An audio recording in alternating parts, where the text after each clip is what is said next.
Welcome and thank you for tuning in for another episode of the Sitecore Water Cooler, the casual conversation podcast dedicated to covering all things related to Sitecore, including product updates, full site builds, suggestions and insights, getting the most out of your Sitecore investment, and more. I'm your host, Jon Price, Sitecore Practice Director and MVP at AmericanEagle.com. We have the Sitecore MVP submissions for 2022 right around the corner in about a month's time. The topic of our podcast today is all about being and becoming a Sitecore MVP. I'm often asked, what is a Sitecore MVP? What do Sitecore MVPs do? And what does it take to become a Sitecore MVP? I personally have been honored 3 times of being named the Sitecore MVP. However, there were numerous years where I felt I did everything right to become one, but did not receive the designation. Like anything in life, the designation is earned and is getting harder and harder to achieve. Out of the tens of thousands of those in the Sitecore community, Sitecore is now limiting the MVP title to under 300 in the world. Last year's MVP awards actually decreased.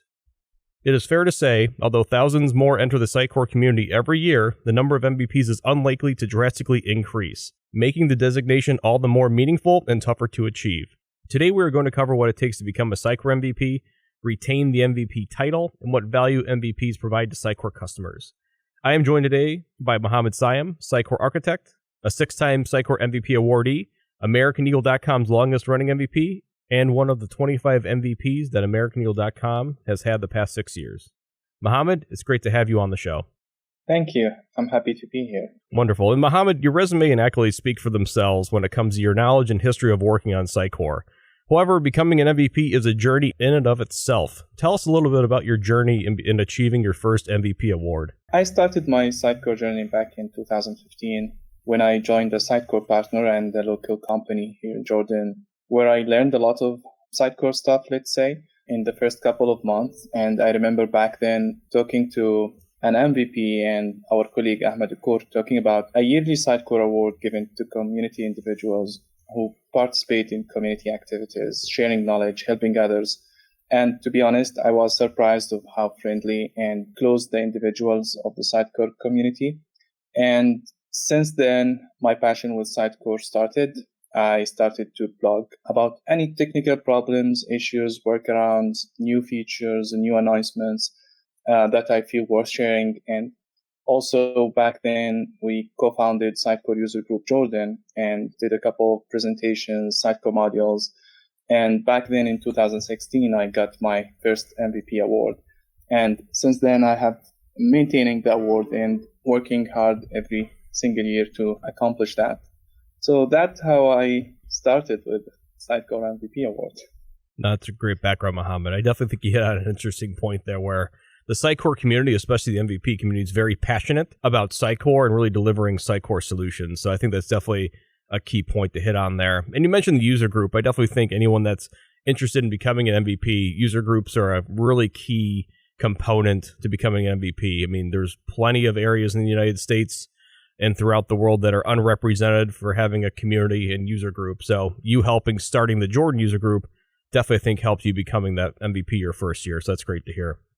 I'm just curious, Mohammed, about myself. I'm a Sitecore Ambassador MVP. I don't code day in and day out. You're a development MVP. So I'm curious, the day in and day out life of being a development MVP, how do you consistently contribute and provide value to the Sitecore community? Always when working, you need to keep the community in your mind. Always keep a goal to share every experience that's worth sharing.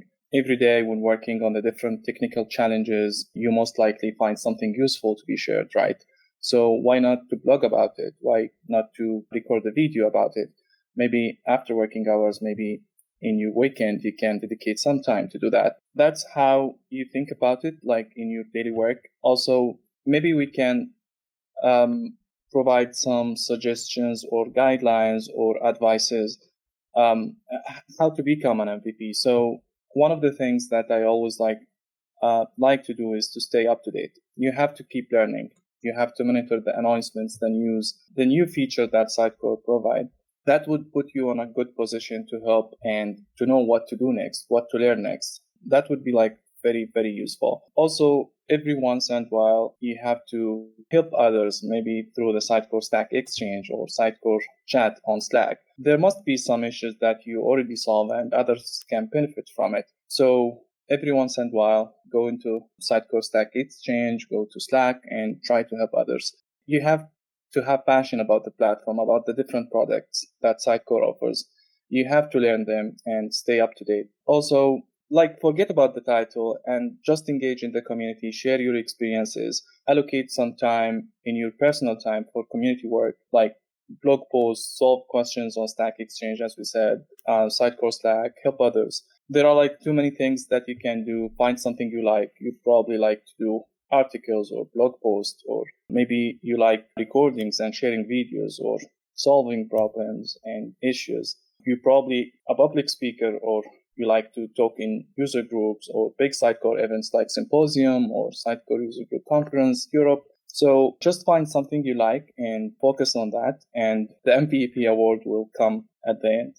Great. A few key points to hit on there as well. I think the social component is a key component of it, right? It's being able to tell the story of what you're doing with the technology, how you're helping others. So you mentioned blog posts, definitely something on a monthly, weekly basis to keep up with. Social posts, being able to repost and really kind of expand upon what others are posting about. And then the other thing is that we haven't talked about yet is really staying on the bleeding edge of the technologies. The Sitecore MVPs, the existing ones, do get early access, the product previews, and basically sneak peeks on what's coming.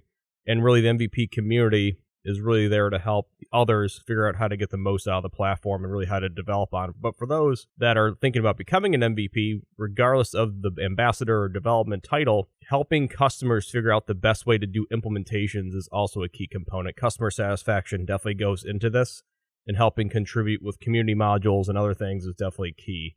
Mohammed, do you want to briefly touch on the hackathon and basically what others can do with contributing community modules? Every year we have a Sitecore competition. It's basically like being managed by community. So in this competition, we have 24 hours to build like a Sitecore module. Usually we have to build the Sitecore modules based on the latest releases and the latest features that Sitecore offers. And the goal is, from my perspective, the first goal is to learn. So always go with the category that you don't know much about and try to learn it on this 24 hours. Then the module that you have could be like a base for something big, something useful for the community. So you can build on top of it. You can share it on the Sitecore marketplace. And it's very interesting and it's very exciting experience. And I recommend and advise everyone to do it at least once. Coding for 24 hours doesn't sound like fun to me, Mohammed, but I'm glad you guys do it because, it's you definitely produce a lot of great output at the end of the Sitecore Hackathon. The other thing I want to mention real quick, Mohammed, as well is, the opportunity that lies ahead in the Sitecore community has never been greater, right? Sitecore has now made a ton of acquisitions. They now have this composable platform. And I think a huge component of being an MVP in the future is going to be helping Sitecore clients, especially existing ones, navigate the waters of their current stack and then what to do with their stack in the future. So, for example, with Experience Commerce, there's probably quite a few clients out there that have Experience Commerce. Sitecore now has Order Cloud, and coming up with creative ways to maybe migrate from XC to Order Cloud, or simply just helping clients navigate the waters of when they maybe should convert to XC and Order Cloud. Those types of situations are going to be more and more, I think, crucial in the Sitecore community, especially the MVP community, because Sitecore is looking for partners and individuals like yourself to help come up with creative ways on how they can get the most out of this new stack. So just one thing I wanted to mention there. Then Mohammed, speaking from the client's point of view, a Sitecore customer out there, what specific value do you see Sitecore MVPs providing directly to Sitecore clients? Whether it's looking to help with their solution or an implementation or a project. Sure. So yeah, as you mentioned, and as I mentioned also, Sitecore MVPs, being a Sitecore MVP, you always need to be on the latest, meaning we always look for updates, announcements, news about the different Sitecore products. We learn everything new. Also, as you mentioned, John, we have yearly access programs. We have some insights on the roadmaps. We have private webinars, MVP Summit. We see what's coming. So that will definitely help advising customers what is the correct path for future, what approaches we should follow, and of course, based on their specific cases. So mainly being an MVP and having early access programs, having a discussion about roadmaps, what's coming, that would be very helpful for our customers. Sure. On that point, you made a really good point there, is the aspects of that we know what's coming. So there's a lot of clients that prefer to do things on their own or looking to do implementations on their own. But one advantage of using a partner and partnering with a partner that has Sitecore MVPs is that the MVPs have early access. They're more familiar with the product. It can help get the clients get the most out of their solution. So definitely some value there as well. So Mohammed, we have the Sitecore MVP submissions coming up here in about a month. So you've gone through this process at least 6 times at this point, being a 6-time MVP. What advice do you have for individuals the month leading up to the submission process? And then any advice that you can give anyone that's considering being an MVP on how to fill out their resume? I mean, for the MVP award, you should have been working on it like over the full year. So you should have been started like since January and maintain the work like every month for the whole year.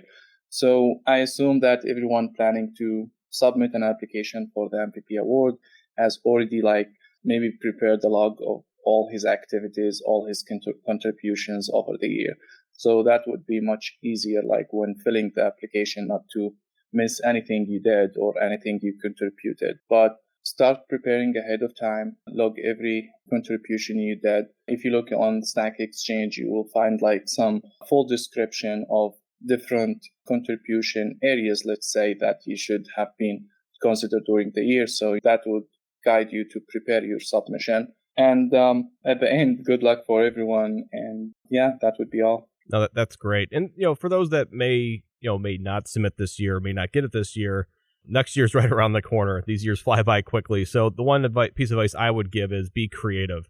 We started this podcast specifically for the Sitecore community because we saw it as a gap and we saw it as an opportunity to kind of share our knowledge. So there's plenty of other opportunities out there, whether it's creating some type of product accelerator, contributing more on social or the Stack Exchange, as Mohammed mentioned, or simply just going out of the box and creating your own podcast or something along those lines. So that's the one thing, as I mentioned on Tomas's podcast about becoming a Sitecore MVP, is you cannot be shy in this community. If you want to be noticed, if you want to make contributions, you got to stand up and have your voice heard, and you have to make true, value to the customers in the community. So, Mohammed, any last words from your side or any final piece of advice for the community?